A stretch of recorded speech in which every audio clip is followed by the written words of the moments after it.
استووا أقيموا صفوفكم واعتدلوا. Lurus rapatkan shaf. Allahu Akbar.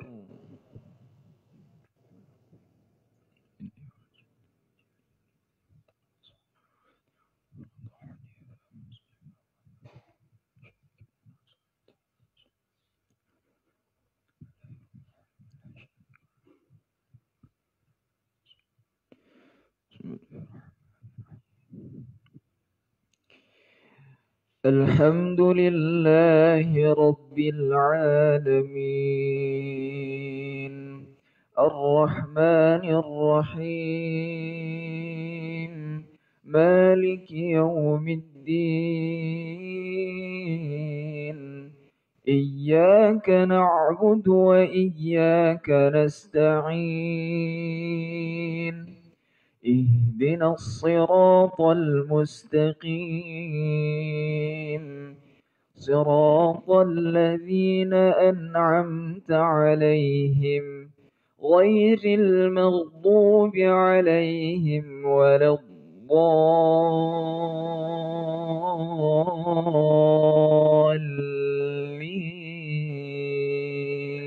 الضالين آمين.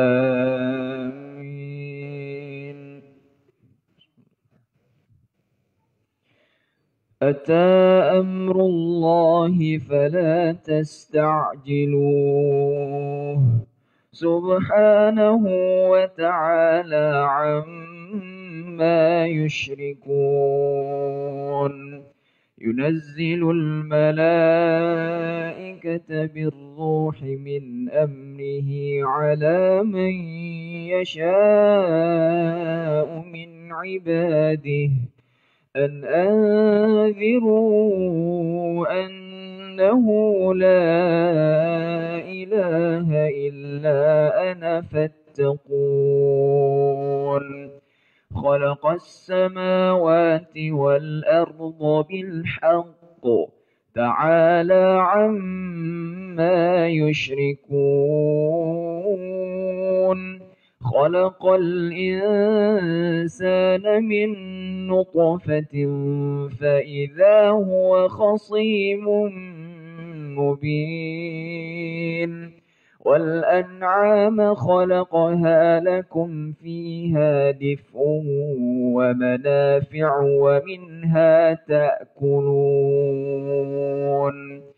ولكم فيها جمال حين تريحون وحين تسرحون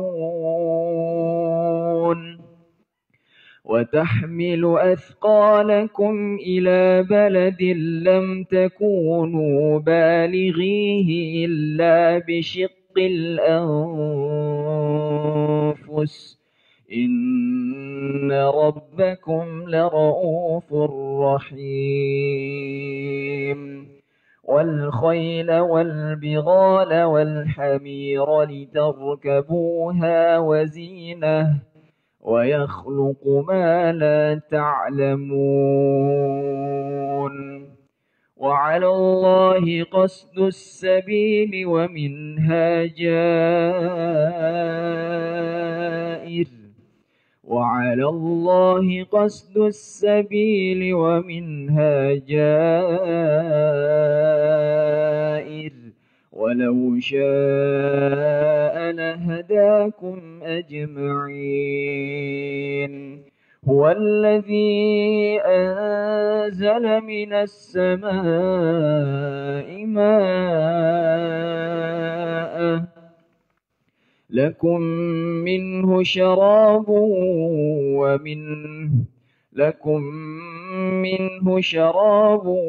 ومنه شجر فيه تسيمون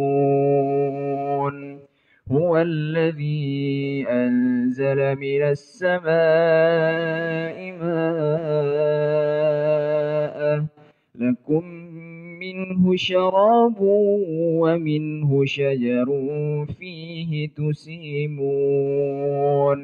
ينبت لكم به الزرع والزيتون والنخيل والأعناب ومن كل الثمرات إن في ذلك لآية لقوم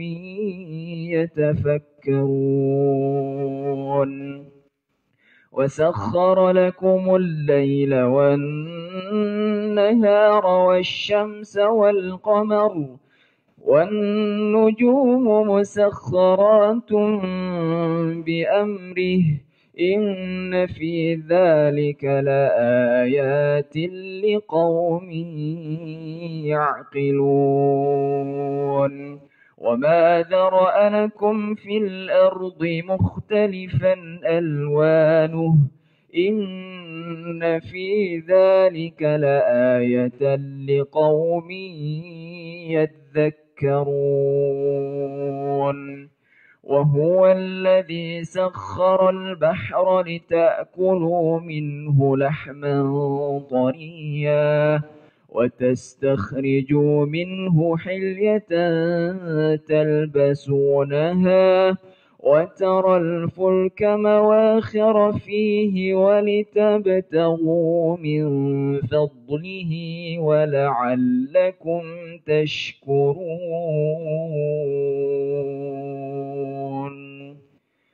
الله أكبر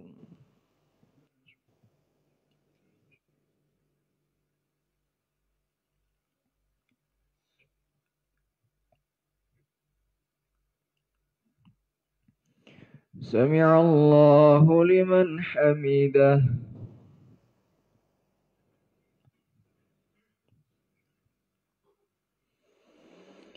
الله أكبر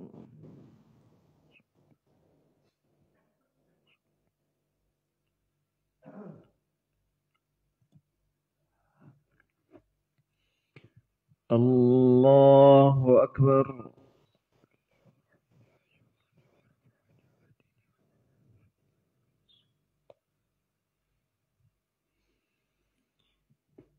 الله أكبر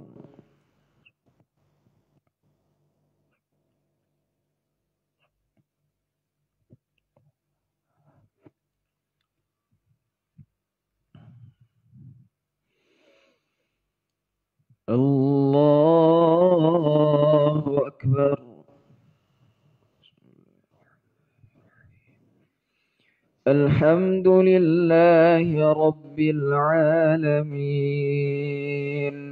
الرحمن الرحيم مالك يوم الدين إياك نعبد وإياك نستعين اهدنا الصراط المستقيم صراط الذين أنعمت عليهم غير المغضوب عليهم ولا الضالين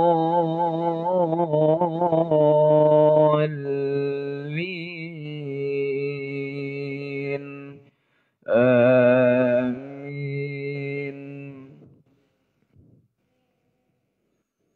وألقى في الأرض رواسي أن تميد بكم وأنهارا وسبلا لعلكم تهتدون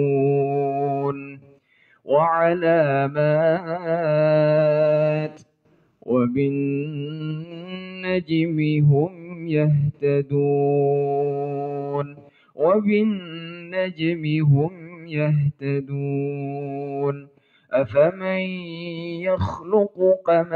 أفمن يخلق كمن لا يخلق أفلا تذكرون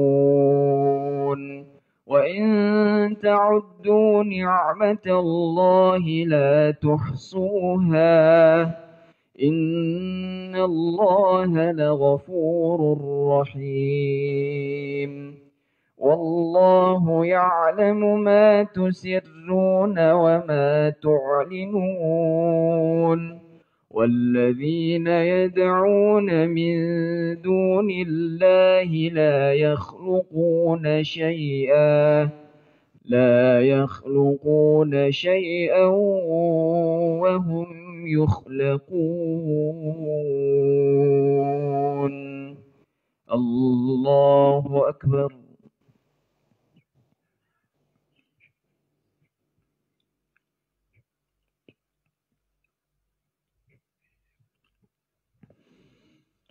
سمع الله لمن حمده.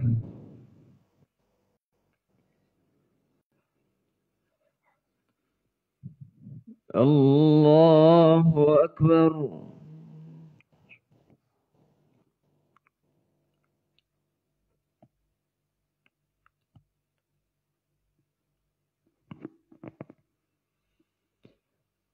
الله أكبر.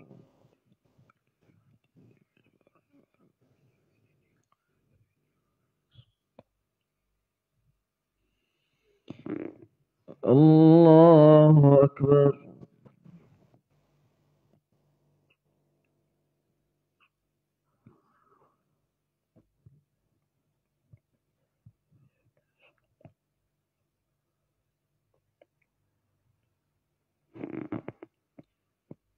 الله أكبر.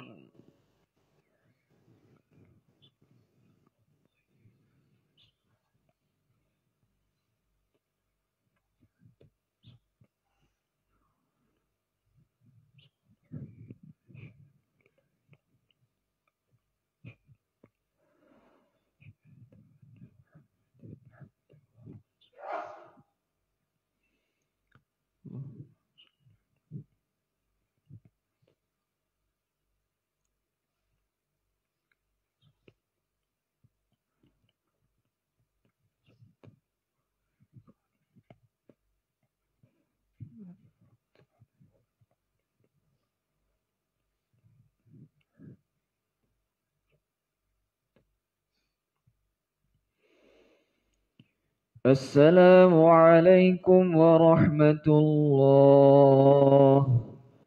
السلام عليكم ورحمة الله.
Bismillah, sidang salat subuh yang dirahmati Allah Azza wa Jalla. Kita lanjutkan kembali kajian kita bersama Ustaz Ridha Al-Kautsar Hafizullah Ta'ala dengan tema kajian keagungan Al-Quran. Kemudian nanti ba'da maghrib, insyaAllah kita lanjutkan kembali dengan tema yang lainnya. Jazakumullah khairan wa barakallahu fikum.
Bismillahirrahmanirrahim. Assalamualaikum warahmatullahi wabarakatuh.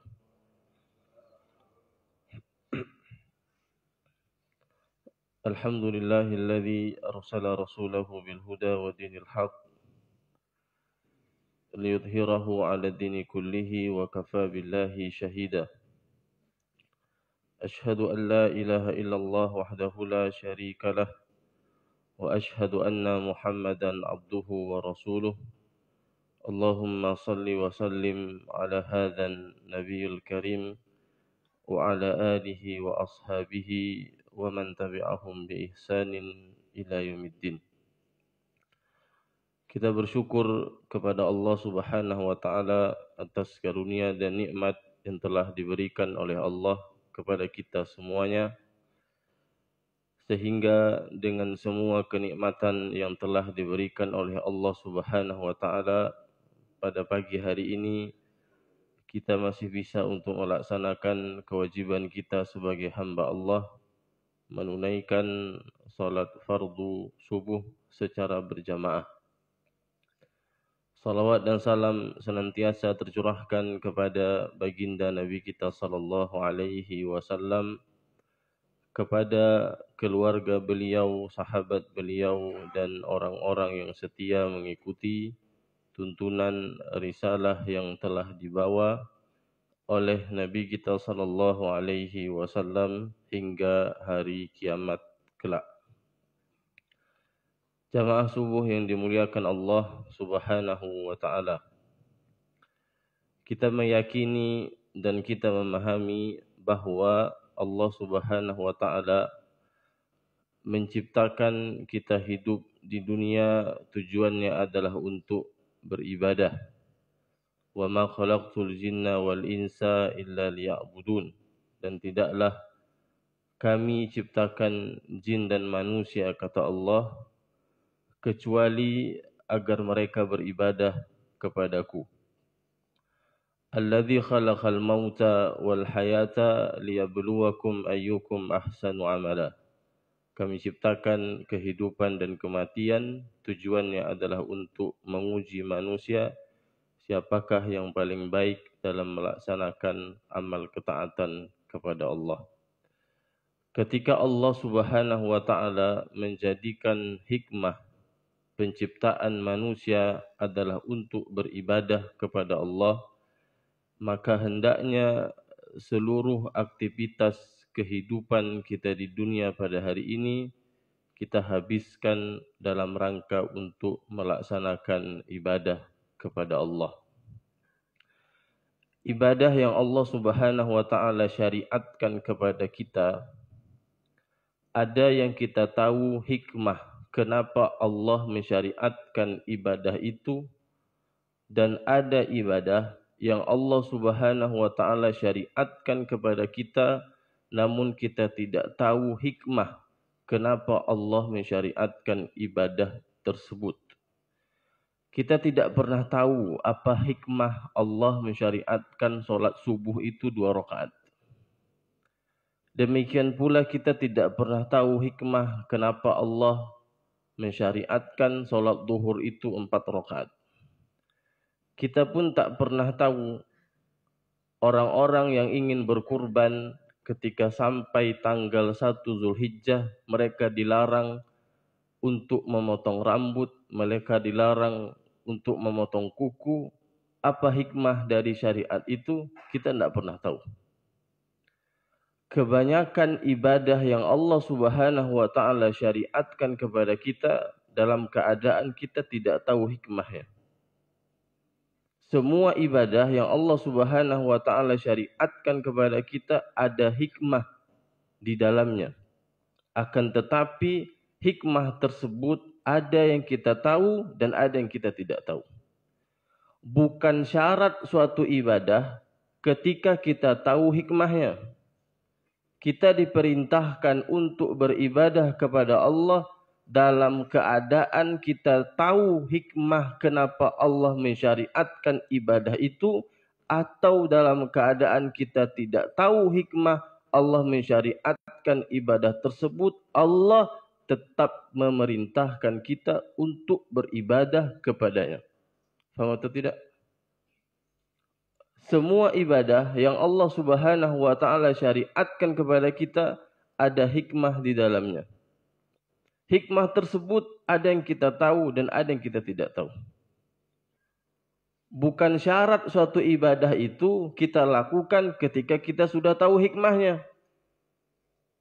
Kita tetap beribadah kepada Allah dalam keadaan kita tahu hikmahnya atau dalam keadaan kita tidak tahu tersebut. Di antara ibadah yang Allah Subhanahu wa taala syariatkan kepada kita dan Allah Subhanahu wa taala memberikan penjelasan kepada kita kenapa Allah syariatkan ibadah itu adalah ibadah puasa Ramadan. Di antara hikmah Allah Subhanahu wa taala mensyariatkan ibadah puasa Ramadan sebagaimana yang disebutkan oleh Nabi SAW, puasa Ramadan yang kita lakukan itu merupakan sebab pengampunan dosa. Kata Nabi SAW, "Man shoma Ramadhana imanan wa ihtisaban ghufira lahu ma taqaddama min dhanbi."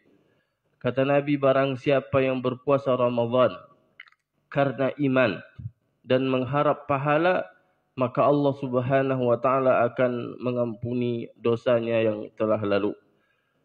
Hadis ini memberikan penjelasan kepada kita ketika kita ingin puasa yang kita lakukan menjadi sebab pengampunan dosa, maka harus ada dua perkara di dalam diri kita ketika melaksanakan ibadah puasa.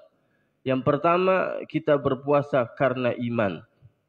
Berpuasa karena iman, kata Imam Ibnu Hajar rahimahullah, artinya adalah kita berpuasa karena kita meyakini puasa itu adalah perintah Allah. Kita meyakini karena puasa itu adalah syariat yang Allah Subhanahu wa taala syariatkan kepada kita. Yang kedua, kita berpuasa ihtisaban.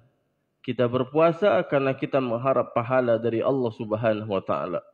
Dua perkara ini harus kita hadirkan dalam diri kita ketika kita melaksanakan ibadah puasa Ramadan. Kita berpuasa karena iman, karena kita meyakini bahwa puasa itu adalah perintah Allah. Dan kita berpuasa ihtisaban karena mengharap pahala dari Allah Subhanahu wa ta'ala. Kemudian di antara hikmah Allah Subhanahu wa ta'ala mensyariatkan ibadah puasa Ramadan kepada kita adalah Allah Subhanahu wa taala mensyariatkan puasa Ramadan tujuannya adalah untuk menjadikan diri kita orang-orang yang melaksanakan ibadah puasa sebagai orang-orang yang bertakwa. Kata Nabi kata Allah Subhanahu wa taala, "Ya ayyuhalladzina amanu kutiba alaikumus shiyam kama kutiba alal ladzina min qablikum la'allakum tattaqun." Allah mengatakan, wahai orang-orang yang beriman, Allah wajibkan kepada kalian ibadah puasa sebagaimana Allah telah mewajibkan ibadah puasa tersebut kepada umat-umat sebelum kalian. Apa tujuan Allah mensyariatkan ibadah puasa itu? La'allakum tattaqun. Agar menjadikan diri kalian orang-orang yang melaksanakan ibadah puasa menjadi orang-orang yang bertakwa. Puasa itu sarana untuk meraih ketakwaan. Oleh karena itu, ketika ibadah puasa yang kita lakukan tidak bisa mengantarkan diri kita kepada ketakwaan, maka ibadah puasa yang kita lakukan adalah ibadah puasa yang sia-sia, tidak diberi pahala oleh Allah. Nabi SAW mengatakan, "Man lam yada' qawla zur wal 'amala bihi falaysa lillahi hajatun fi ayyada'a ta'amahu wa syarabah." Kata Nabi SAW, barang siapa yang tidak meninggalkan perkataan kotor, tidak meninggalkan perbuatan dusta, terus menerus dia melakukan hal itu ketika dia melaksanakan ibadah puasa, maka Allah tidak butuh kepada puasa yang dia lakukan. Allah tidak memberi pahala dari ibadah puasa yang dia lakukan. Letih dirinya menahan lapar, capek dirinya menahan haus, tetapi Allah Subhanahu wa taala tidak memberi pahala dari ibadah puasa yang dia lakukan. Al-Imam Ibn Rajab Al-Hambali rahimahullah dalam kitab Lataiful Ma'arif, beliau menyebutkan ibadah puasa itu merupakan salah satu sarana untuk mendekatkan diri kita kepada Allah Subhanahu wa taala. Ketika kita ingin ibadah puasa yang kita lakukan menjadi sarana terbaik untuk mendekatkan diri kita kepada Allah, maka yang harus kita lakukan adalah bukan hanya sekedar meninggalkan perkara-perkara yang membatalkan puasa, tapi kita juga dituntut untuk meninggalkan semua kemaksiatan. Karena semua kemaksiatan yang kita lakukan ketika kita melaksanakan ibadah puasa, ijma' ulama, orang tersebut batal pahalanya. Semua kemaksiatan yang kita lakukan ketika kita melaksanakan ibadah puasa Ramadan, maka kemaksiatan itu akan membatalkan pahala puasa kita. Sehingga kita puasa tidak mendapatkan pahala. Oleh karena itu, ketika kita ingin puasa yang kita lakukan mengantarkan kita kepada derajat takwa, puasa yang kita lakukan menjadi sarana terbaik untuk mendekatkan diri kita kepada Allah, maka yang harus kita lakukan adalah meninggalkan semua perkara yang membatalkan ibadah puasa kita. Semua perkara mubah, makan, minum, tidak boleh berhubungan dengan istri di siang hari Ramadan, semua perkara mubah itu kita tinggalkan. Dan kita juga dituntut untuk meninggalkan semua kemaksiatan ketika kita melaksanakan ibadah puasa. Sebagaimana ketika kita tidak melaksanakan ibadah puasa, kita dituntut untuk meninggalkan maksiat. Ketika kita berpuasa, maka meninggalkan kemaksiatan lebih ditekankan untuk ditinggalkan. Jabir bin Abdullah radhiyallahu an, seorang sahabat Nabi sallallahu alaihi wasallam, dia mengatakan, "Idza sumta falyasum sam'uka wa basaruka wa lisanuka."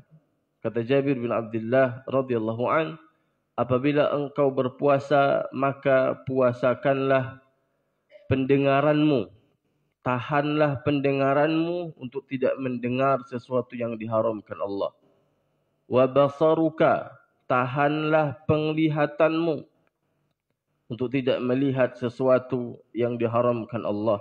Wa lisanuka, tahanlah lisanmu untuk tidak mengucapkan sesuatu yang diharamkan oleh Allah Subhanahu wa taala.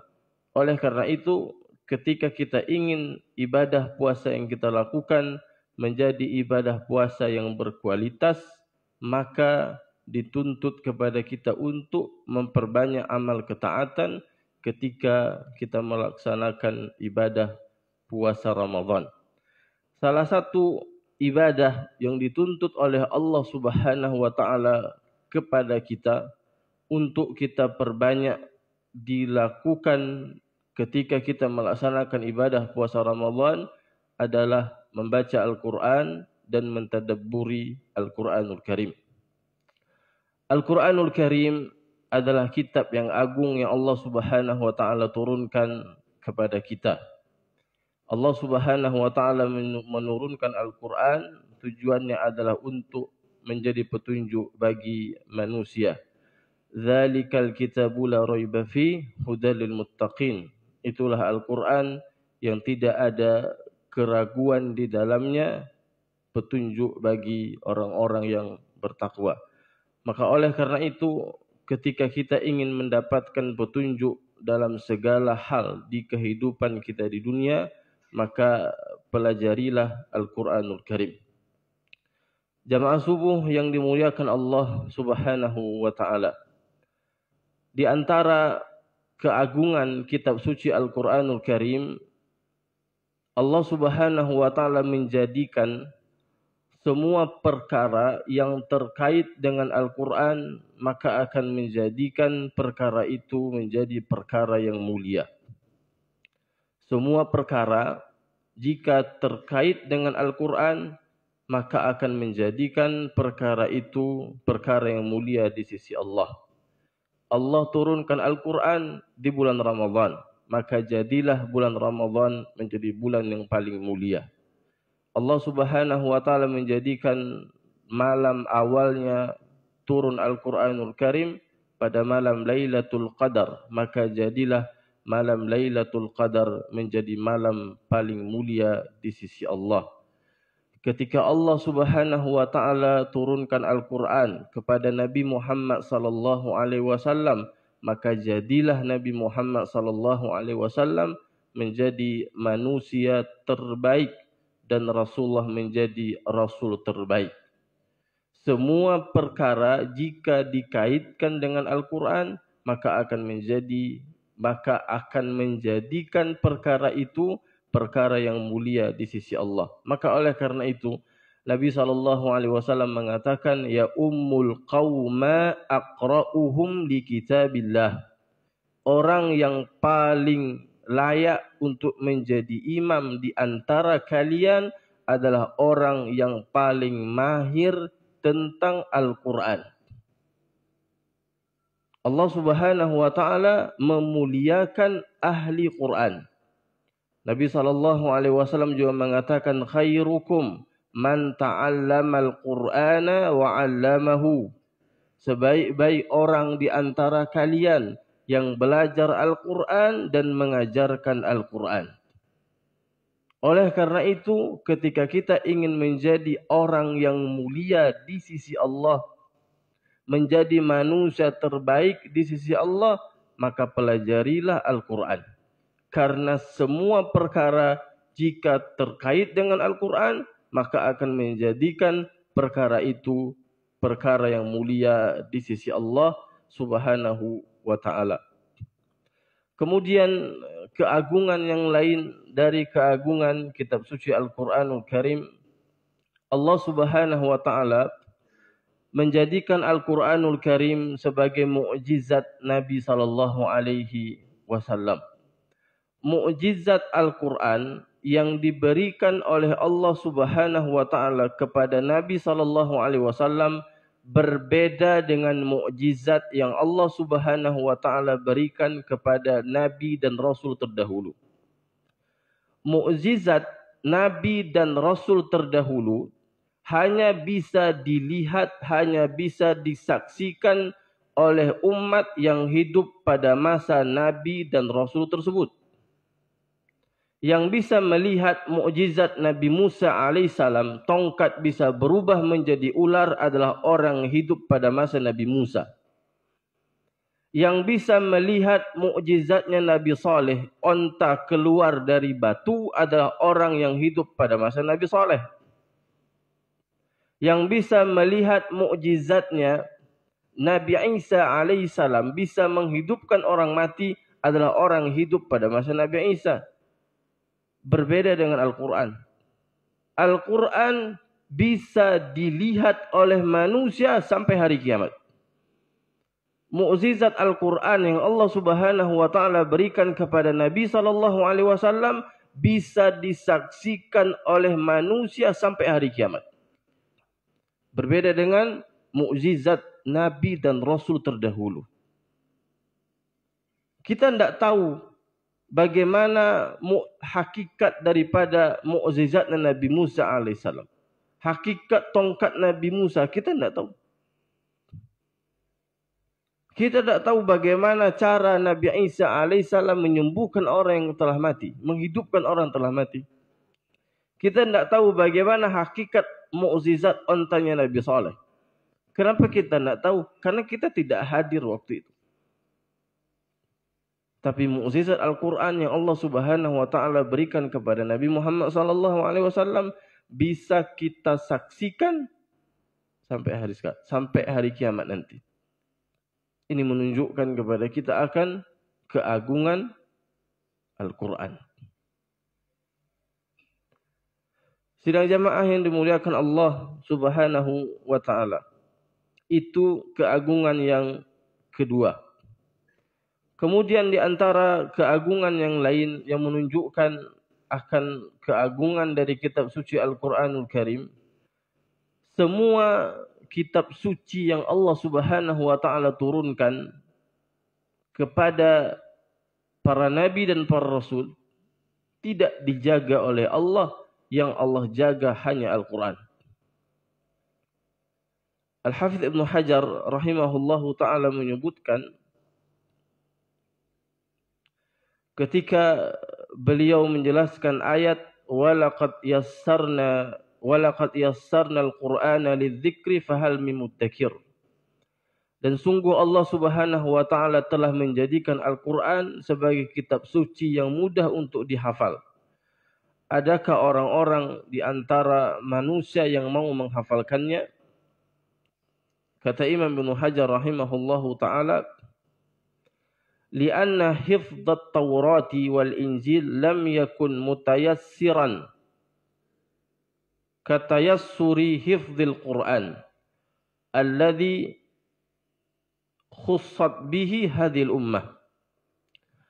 Karena menghafal kitab Taurat dan kitab Injil itu tidaklah mudah sebagaimana menghafal Al-Quranul Karim yang merupakan kekhususan keutamaan umat Nabi Muhammad SAW. Sa'id bin Jubair menyebutkan bahwa tidak ada yang menghafal kitab Taurat kecuali hanya beberapa segelintir orang dari pengikutnya Nabi Musa.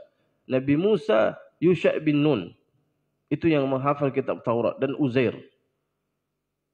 Selain dari pengikut Nabi Musa yang menghafal kitab Taurat, selain dari tiga itu tidak ada. Begitu pula dengan kitab Injil. Berbeda dengan Al-Quran. Anak kecil saja yang tidak faham Al-Quran, isinya, maknanya, tapi mereka hafal Al-Quran. Kita tidak tahu apa makna yang kita hafal, tapi kita hafal. Iya atau tidak? Kita tidak tahu makna dari ayat yang kita hafal, tapi kita bisa hafal. Itulah keagungan Al-Quran. Allah Subhanahu wa taala memudahkan Al-Quran untuk dihafal. Tujuannya apa? Itu sebagai bentuk penjagaan Allah terhadap kitab suci Al-Quran. Berbeda dengan kitab Taurat, berbeda dengan kitab Injil. Kata Sa'id bin Jubair, tidak ada yang menghafal kitab Taurat, hanya segelintir orang yang pengikut Nabi Musa alaihissalam. Nabi Musa, Yusha' bin Nun, dan Uzair. Selain daripada itu tidak ada yang hafal kitab Taurat. Maka kata Imam Ibn Hajar rahimahullah, li'anna hifdhat Taurat wal Injila lam yakun mutayassiran katayassuri hifdzil Qur'an alladhi khussat bihi hadhil ummah. Mengapa Quran itu mudah untuk dihafal? Karena Quran itu, karena Allah Subhanahu wa taala menjadikan kekhususan, keutamaan dari umat Nabi Muhammad sallallahu alaihi wasallam.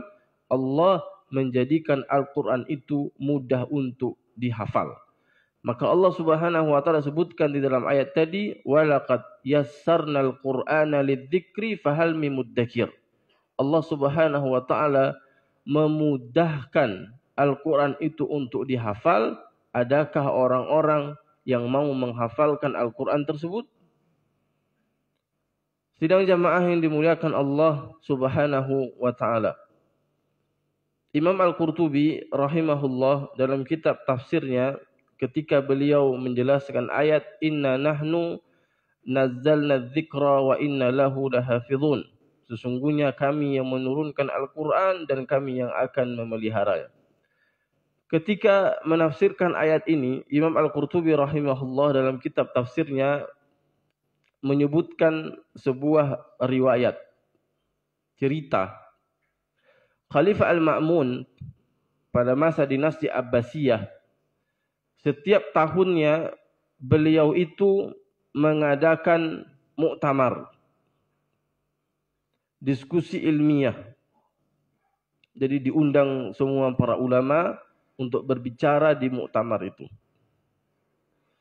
Pada tahun itu Khalifah Al-Ma'mun melihat ada seorang laki-laki, penampilannya bagus, baunya wangi, dan ketika dia berbicara di majelis itu, bahasa yang dia keluarkan bahasanya bagus, retorikanya bagus. Maka setelah selesai diskusi, Khalifah Al-Ma'mun datang kepada laki-laki tersebut. Khalifah Al-Ma'mun bertanya, "A anta Israeli? Apakah kamu Yahudi?" Maka kata laki-laki itu, "Iya, saya Yahudi," kata laki-laki tersebut. Maka kata Khalifah Al-Ma'mun, "Masuklah Islam agar kami bisa memperlakukan Anda dengan perlakuan yang baik." Maka dia mengatakan dia enggan untuk masuk Islam pada waktu itu. Tahun berikutnya laki-laki itu datang lagi. Dan pada waktu itu dia sudah menjadi pembicara dalam bahasan fikih. Di tahun itu dia sudah masuk Islam. Khalifah Al-Ma'mun heran kenapa dia bisa masuk Islam. Karena ditawarkan di tahun sebelumnya dia tidak mau masuk Islam. Di tahun berikutnya dia datang, dia menjadi seorang pembicara dalam bahasan fikih. Berarti dia sudah masuk Islam. Maka Khalifah Al-Ma'mun tanya, apa menyebabkan engkau masuk Islam? Maka dia sampaikan cerita kepada Khalifah Al-Ma'mun apa sebab dia masuk Islam. Sesungguhnya Allah Subhanahu wa taala memberikan karunia kepadaku bisa menulis dengan tulisan yang bagus. Akhirnya dia tulislah 3 kitab suci. Dia tulis kitab Taurat, dia tulis kitab Injil, dia tulis kitab suci Al-Quran. Dia salin ulang, kemudian dia obok-obok. Dia obok-obok, dia campur aduk. Pertama, dia tulis kitab Taurat. Dia tulis kitab Taurat, 3 kitab Taurat dia tulis. Dia tulis kitab Taurat karena tulisannya bagus. Setelah dia tulis, dia obok-obok, dia rusak ayat-ayatnya, dia campur adukkan. Setelah dia tulis, dia bawa ke orang-orang Yahudi. Dia jual. Orang Yahudi ketika dia beli kitab Taurat itu, mereka tidak memeriksa, mereka lihat, oh tulisannya bagus, akhirnya langsung dibeli. Sudah. Kemudian setelah selesai dia salin 3 kitab Taurat, dia salin 3 kitab Injil. Pekerjaannya sama. Setelah dia tulis, dia obok-obok, dia campur aduk, dia rusak ayat-ayatnya. Setelah itu dia jual ke orang-orang Nasrani. Ketika dijual ke orang Nasrani melihat, oh kitab Injil ini bagus, tulisannya bagus. Dibeli tanpa diperiksa. Langsung dibeli. Selesai. Yang ketiga dia tulis Al-Quran. Dia salin ulang kitab Al-Quran, dicampur aduk ayatnya, diobok-obok ayatnya. Setelah itu dia jual. Dibawa ke toko buku. Sampai di toko buku, diperiksa sama penjual buku. Seketika itu kitab Al-Quran yang ayat-ayatnya sudah diobok-obok tadi dilempar oleh penjaga toko buku. Kata penjaga toko buku, ini bukan Al-Quran. Saat itu dia faham. Ketika Allah Subhanahu wa taala ingin menjaga suatu agama, Allah akan menjaga kitab suci dari agama itu. Ketika Allah tidak menjaga kitab suci Taurat, Allah tidak menjaga kitab Injil, berarti Allah tidak menjaga agama tersebut. Dibeli oleh orang Yahudi kitab Taurat tanpa diperiksa. Padahal kitab Taurat itu rusak ayatnya. Dibeli kitab Injil oleh orang-orang Nasrani yang sudah diobok-obok tadi tanpa diperiksa. Beda dengan Al-Quran. Dia bawa ke toko buku, diperiksa oleh penjaga toko buku. Penjaga toko mengatakan, ini bukan kitab suci Al-Quran. Allah jaga Al-Quranul Karim. Maka saat itu dia masuk Islam. Karena ketika Allah Subhanahu wa Ta'ala ingin menjaga suatu agama, tentu Allah akan menjaga kitab suci yang menjadi pedoman dari agama itu. Betul atau tidak? Kalau Allah ingin menjaga keberlangsungan suatu agama dan yang menunjukkan agama itu adalah agama yang benar, maka Allah Subhanahu wa Ta'ala akan menjaga kitab suci agama itu. Kita baca kitab Al-Quran di masjid ini, baca Al-Quran di masjid dekat rumah saya, Baitur Rahim, sama atau tidak? Sama. Tapi coba baca kitab Injil. Antara satu gereja dengan gereja yang lain, isinya berbeda. Baca kitab Al-Quran, kita beli cetakan ini sama dengan cetakan yang lain, sama atau tidak? Sama. Tapi beda dengan Injil. Mungkin cetakan ini akan berbeda dengan cetakan yang lain. Tergantung pihak gereja. Oh, ini ayat ini tidak cocok. Kita hapus. Terlalu mengekang. Kita hapus, ganti. Demikianlah Al-Quranul Karim. Allah Subhanahu wa Ta'ala menjaga kitab suci Al-Quran berbeda dengan kitab-kitab yang lain yang tidak dijaga oleh Allah Subhanahu wa Ta'ala. Kemudian jamaah subuh yang dimuliakan Allah Subhanahu wa Ta'ala. Hal yang berikutnya yang menunjukkan akan keagungan dari kitab suci Al-Quran, Allah Subhanahu wa Ta'ala menjadikan Al-Quran sebagai kitab yang penuh dengan keberkahan. Kata Allah Subhanahu wa Ta'ala, Kitabun anzalnahu ilaika mubarakun liyadabbaru ayatihi waliyatadzakkara ulul albab. Inilah Al-Quranul Karim yang kami turunkan kepadamu, kitab yang penuh dengan keberkahan di dalamnya. Apa makna keberkahan? Makna keberkahan artinya adalah kathratul khair wa thubutuhu. Banyaknya kebaikan dan tetapnya kebaikan pada sesuatu. Ketika Allah Subhanahu wa Ta'ala menjadikan Al-Quran sebagai kitab yang penuh dengan keberkahan, maka maknanya adalah Al-Quran itu kitab yang penuh dengan kebaikan yang terkandung di dalamnya. Bagaimana cara untuk meraih keberkahan Al-Quran? Taruh di atas kepala ketika tidur. Bagaimana cara untuk meraih keberkahan Al-Quranul Karim? Blender tulisan ayat Al-Quran aluminium.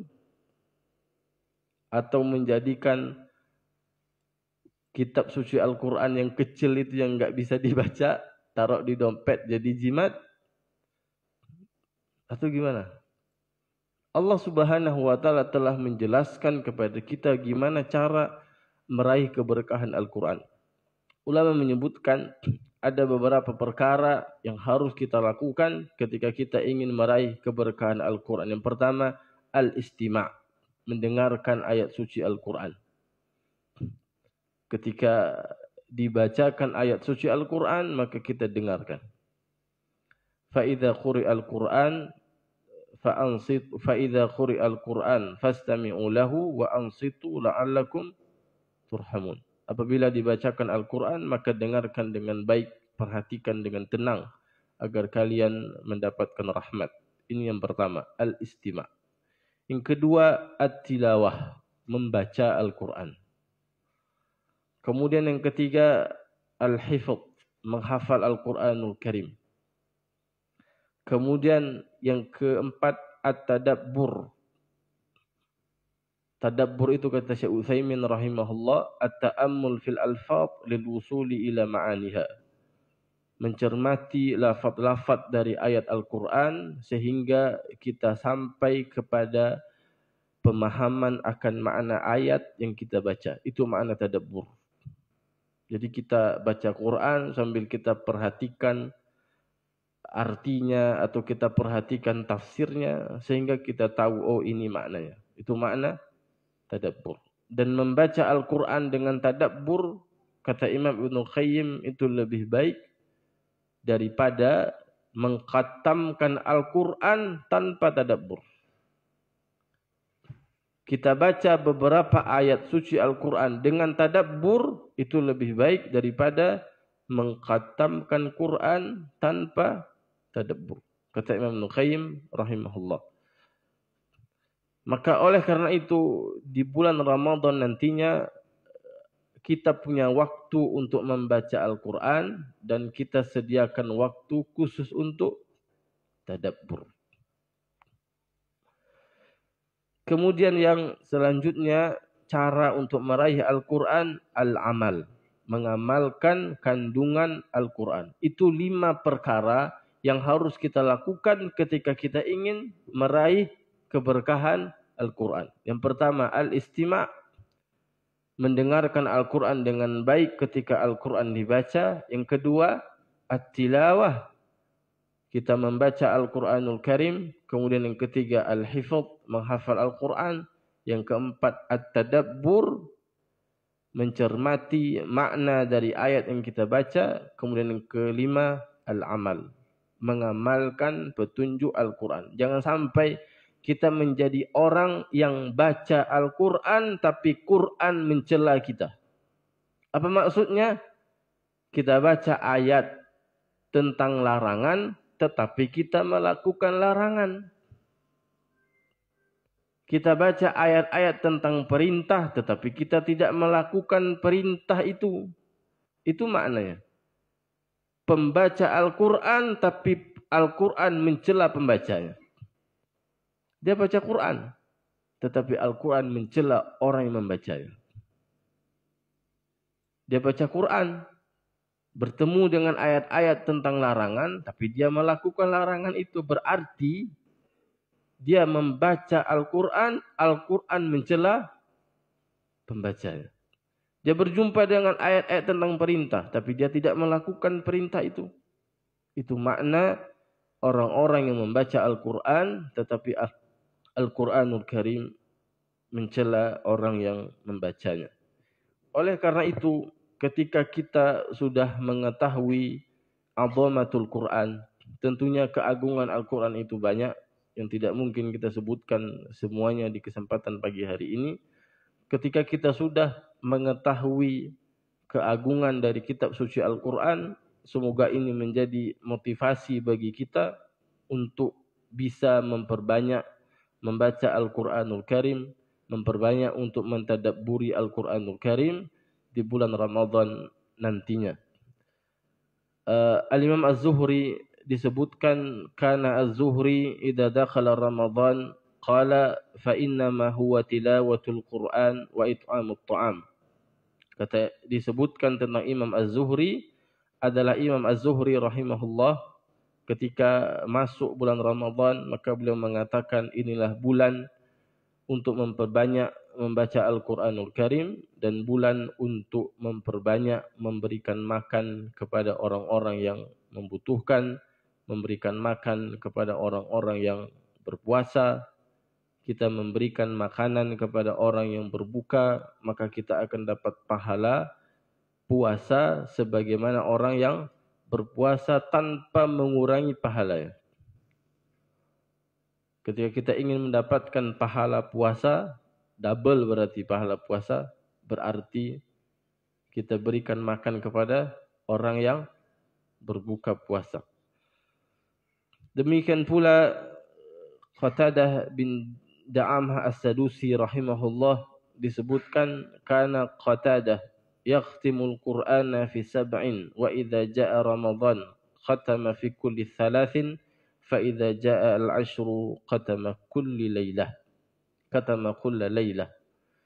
Kata Qatadah rahimahullah, dikatakan Imam Qatadah rahimahullah, beliau merupakan murid dari sahabat Anas bin Malik. Beliau biasa mengkhatamkan Al-Quran itu 7 hari. 7 hari khatam Quran. Setiap bulan berarti. Setiap 7 hari khatam 1 kali Al-Quran. 7 hari khatam, 7 hari khatam, 7 hari khatam. Kita sebulan tidak khatam-khatam. Setahun tidak khatam. Wa idza jaa Ramadan khatama fi kulli thalath. Ketika datang bulan Ramadan, maka beliau mengkhatamkan selama 3 hari. 3 hari khatam Quran, 3 hari khatam Quran. Istri kita masih 1, terkadang ada ulama itu istrinya 4. Tapi sempat untuk mengkhatamkan Quran 7 hari sekali khatam. Kita punya istri 1, setahun saja tidak khatam Quran. Itu istri masih 1. Baik. Fa idza ja'al ashru khatama kulla lailatin. Ketika datang bulan Ramadan, maka beliau mengkhatamkan Quran setiap malam. Berarti 30 hari Ramadan, 30 kali khatam Al-Quran. Taib. Rabi' bin Sulaiman Al-Muradhi rahimahullah, muridnya Imam Syafi'i. Rabi' bin Sulaiman ini perawi kitab Jadi dia salin ulang kitab Jadi setelah dia salin ulang kitab kemudian diberikan kepada Imam Syafi'i rahimahullah. Jadi salah satu perawi dari kitab adalah Rabi' bin Sulaiman. Muridnya Imam Syafi'i di mana? Di Mesir. Muridnya Imam Syafi'i di Mesir. Disebutkan kana asy-Syafi'iyyu yakhtimul Qur'ana fi syahri Ramadan 60 khatmah. Imam Syafi'i rahimahullah biasa mengkhatamkan Al-Qur'an di bulan Ramadan sebanyak 60 kali. Dan disebutkan khataman itu tersebut dilakukan oleh Imam Syafi'i di dalam solat sunnah. Kemudian mungkin ada yang bertanya, kenapa bisa seperti itu? Ada ulama khatam 30 kali, ada ulama khatam 60 kali. Apakah bisa? Bisa, karena ulama baca Al-Quran itu beda kayak kita baca Quran.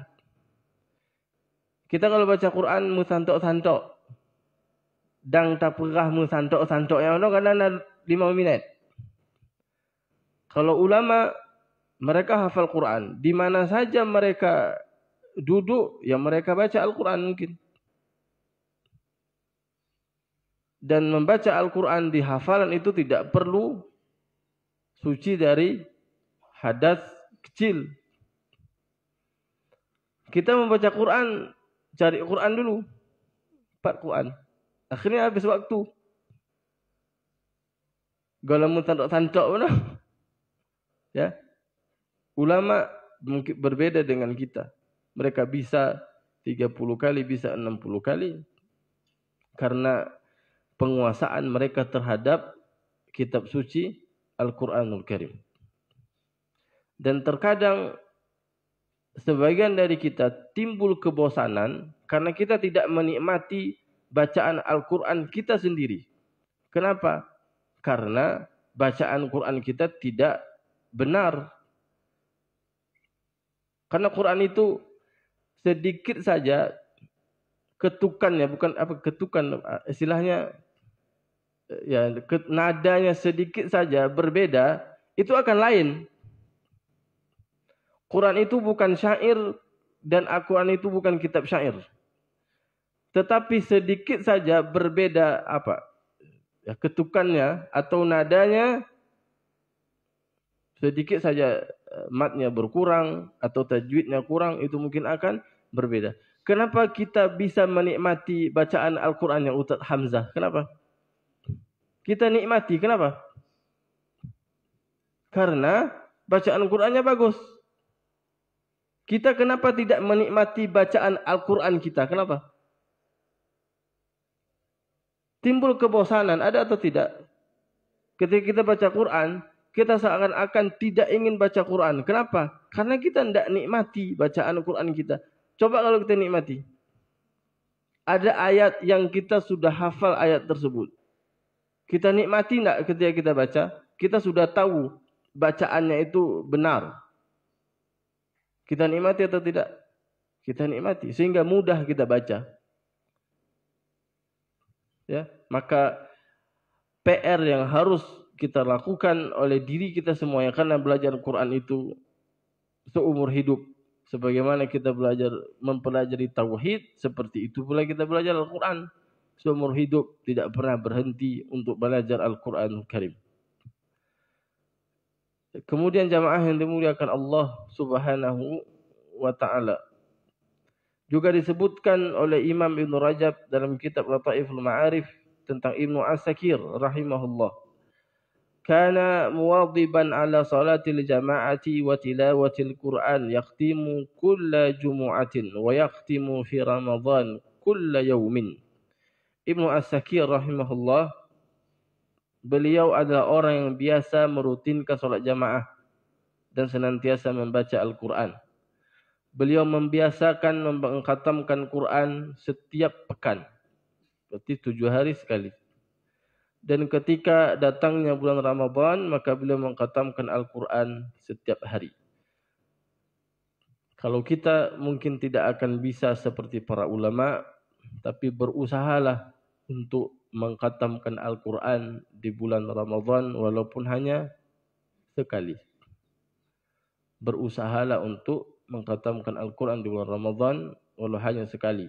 Dan tentukan target di bulan Ramadan ini, kita mau khatam Quran berapa kali, dan tentukan target nanti di datangnya bulan Ramadan, surah apa yang ingin kita tadabbur, ya, sehingga kita punya waktu untuk membaca Al-Quran dan kita punya waktu untuk mentadabburi Al-Quran, sehingga kita tahu setiap makna ayat yang kita baca. Saya sering sampaikan, dalam seumur hidup Allah kasih usia kepada kita 63 tahun, maka berusahalah untuk mengkhatamkan membaca Al-Quran dengan artinya.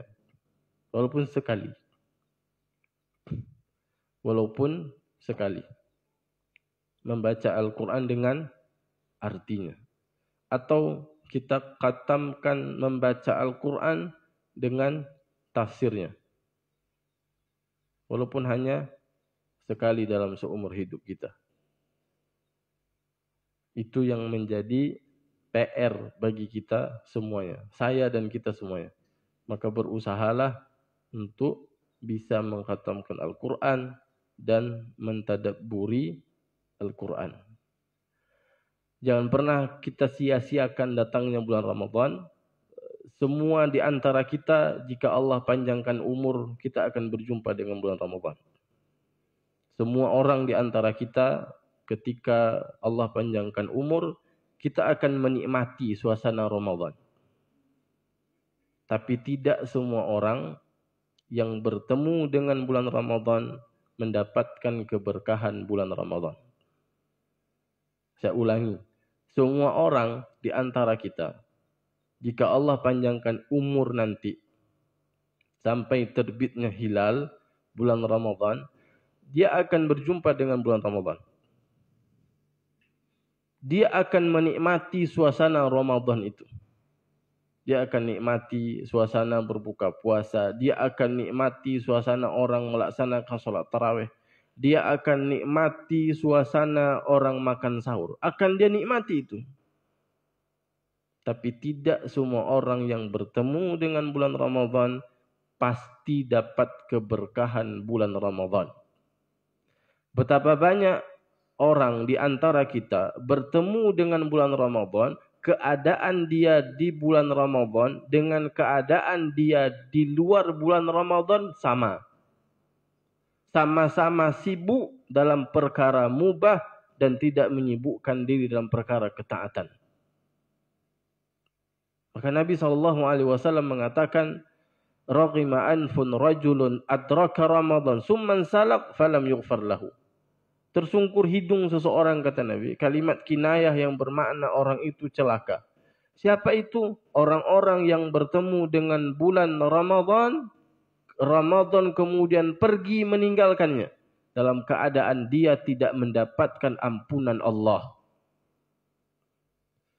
Padahal Allah Subhanahu wa taala setiap malam dari bulan Ramadan, walillahi utaqa'u minan nar wa dzalika kullu lailah.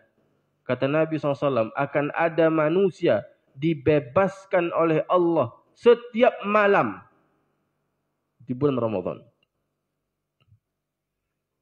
Semua ibadah yang kita lakukan di bulan Ramadan itu salah satu tujuannya adalah untuk mengampuni dosa. Salat tarawih yang kita lakukan keutamaannya apa? Terampuni dosa. Man qama ramadhana imanan wa ihtisaban ghufira lahu ma taqaddama min dzambih. Puasa yang kita lakukan di siang harinya, salah satu keutamaannya apa? Terampuni dosa. Banyaknya pintu ampunan di bulan Ramadan yang Allah Subhanahu wa taala berikan kepada kita. Dan Allah Subhanahu wa taala memudahkan kita untuk melakukan amal ketaatan di bulan Ramadan. Maka Nabi SAW tadi katakan, kalau ada orang bertemu dengan bulan Ramadan, berarti kan ketika dia bertemu dengan bulan Ramadan, kan dikasih kesempatan dia sama Allah untuk diampuni dosa. Betul atau tidak? Ini kesempatan Allah ampuni dosa kamu. Lalu dia sia-siakan. Ramadan pergi meninggalkannya, Allah udah kasih kesempatan agar terampuni dosa, disia-siakan, Ramadan berlalu, dia tidak dapat ampunan Allah. Celaka tidak orang itu? Ngerti atau tidak? Celaka tidak orang itu? Baik tidak Allah? Allah sudah kasih kesempatan untuk diampuni dosa, lalu kemudian Ramadan pergi, dalam keadaan dia tidak mendapatkan ampunan Allah Subhanahu wa taala. Maka Nabi SAW katakan orang itu celaka. Kenapa dia celaka? Menyia-nyiakan kesempatan. Menyia-nyiakan kesempatan. Maka salah satu karunia hikmah, salah satu karunia nikmat yang Allah Ta'ala berikan kepada kita adalah Allah berikan kesempatan kepada kita untuk bisa berjumpa dengan bulan Ramadan. Ketika Allah berikan kesempatan kepada kita untuk berjumpa dengan bulan Ramadan, berarti Allah memberikan kesempatan kepada kita untuk diampuni dosa. Allah berikan kesempatan kepada kita untuk melakukan amal ketaatan yang dilipat gandakan pahala. Sekarang saya tanya, umur umat terdahulu dengan umur umat Nabi Muhammad, siapa yang lebih lama? Umat terdahulu. Ketika umur umat terdahulu lebih lama, secara otomatis kebaikan yang mereka lakukan lebih banyak atau tidak? Lebih banyak karena usia mereka lebih lama. Berarti kebaikan yang mereka lakukan itu lebih banyak. Kenapa? Karena usia mereka lebih lama. Allah Subhanahu wa taala adalah zat yang sangat sayang kepada umat Nabi Muhammad SAW. Banyak dalil yang menyebutkan bahwasanya Allah begitu sayangnya kepada umat Nabi Muhammad SAW. Salah satu bentuk sayangnya Allah Subhanahu wa taala kepada umat Nabi Muhammad SAW adalah Allah Subhanahu wa taala memberikan kepada umat Nabi Muhammad musim-musim kebaikan. Siapa saja yang beribadah kepada Allah pada musim-musim kebaikan itu, maka pahala ibadah yang dia lakukan dilipat gandakan. Sehingga pahala dari ibadah yang dia lakukan itu bisa menyaingi ibadah-ibadah yang dilakukan oleh umat terdahulu. Kenapa bisa menyaingi? Karena pahalanya dilipat gandakan oleh Allah. Salah satu sebab kenapa amal ibadah yang kita lakukan dilipat gandakan pahala, karena syarafuz zaman, kemuliaan waktu. Ketika kita beribadah kepada Allah pada waktu yang mulia, maka Allah akan melipat gandakan pahala. Ketika kita beribadah di bulan Ramadan, ibadah yang kita lakukan di bulan Ramadan itu berbeda dengan ibadah yang kita lakukan di luar Ramadan. Ketika kita beribadah dalam Ramadan, berarti Allah lipat gandakan pahala. ketika Allah lipat gandakan pahala dari amal ibadah yang kita lakukan, semoga itu bisa menyaingi amal ibadah yang dilakukan oleh umat terdahulu. Kemudian di antara bentuk sayangnya Allah Subhanahu wa taala kepada umat Nabi Muhammad adalah Allah Subhanahu wa taala menyediakan untuk umat Nabi Muhammad malam Lailatul Qadar. Malam Lailatul Qadar. Salah satu keutamaan, kekhususan dari umat Nabi Muhammad sallallahu alaihi wasallam adanya malam Lailatul Qadar. Kita beribadah kepada Allah di satu malam kita beribadah kepada Allah satu malam kita beribadah kepada Allah pada malam Lailatul Qadar itu lebih baik daripada ibadah yang kita lakukan selama 1000 bulan. 1000 bulan itu 83 tahun 4 bulan. Kalau kita 10 tahun dapat malam Lailatul Qadar, berarti berapa pahala yang kita dapatkan? 10 tahun dapat Lailatul Qadar, berarti dapat Lailatul Qadar berapa kali? 10 kali. Coba kalikan. Kalikan sendiri. Dah. Itu bentuk sayangnya Allah kepada umat Nabi Muhammad sallallahu alaihi wasallam. Maka Nabi katakan, "Nahnul akhirun al-awwaluna yaumal qiyamah." Kita ini umat terakhir. Tapi kita adalah umat yang pertama kali akan masuk surga. Kita umat terakhir kata Nabi. Tapi kita adalah umat yang pertama kali akan masuk surga. Ketika Allah memberikan kesempatan kepada kita untuk masuk surga duluan. Walaupun kita bukan umat yang pertama. Seharusnya umat yang pertama masuk surga pertama. Ya atau tidak? Tapi ketika kita umat terakhir. Diberi keutamaan masuk surga duluan. Keutamaan tak itu? Sayang tak Allah kepada umat Nabi Muhammad? Sayang. Ini di antara bentuk, di antara dalil sayangnya Allah Subhanahu wa taala kepada umat Nabi Muhammad sallallahu alaihi wasallam. Ini semua adalah kesempatan yang Allah Subhanahu wa taala berikan kepada kita untuk dilipat gandakan pahala, diampuni dosa. Maka jangan pernah sia-siakan kesempatan itu. Jangan pernah menyamakan keadaan diri kita di bulan Ramadan dengan keadaan kita di luar bulan Ramadan. Ya. Jangan pernah kita menyamakan. Kalau di luar Ramadan tidak pernah baca Quran, di bulan Ramadan jangan tidak pernah baca Quran. Kalau di luar Ramadan tidak pernah sedekah, maka dalam bulan Ramadan jangan tidak pernah sedekah. Ya. Paham atau tidak? Jadi jangan pernah keadaan kita di bulan Ramadan itu sama seperti keadaan kita di luar bulan Ramadan. Ya. HP itu dikurangi. Jangan sampai batal pahala puasa gara-gara HP, komentar-komentar yang tidak baik, tontonan-tontonan yang tidak benar. Tentu kalau kita talak 3 HP kan nggak bisa. Karena kita butuh alat komunikasi, ya, WA dan lain sebagainya. Tapi berusahalah untuk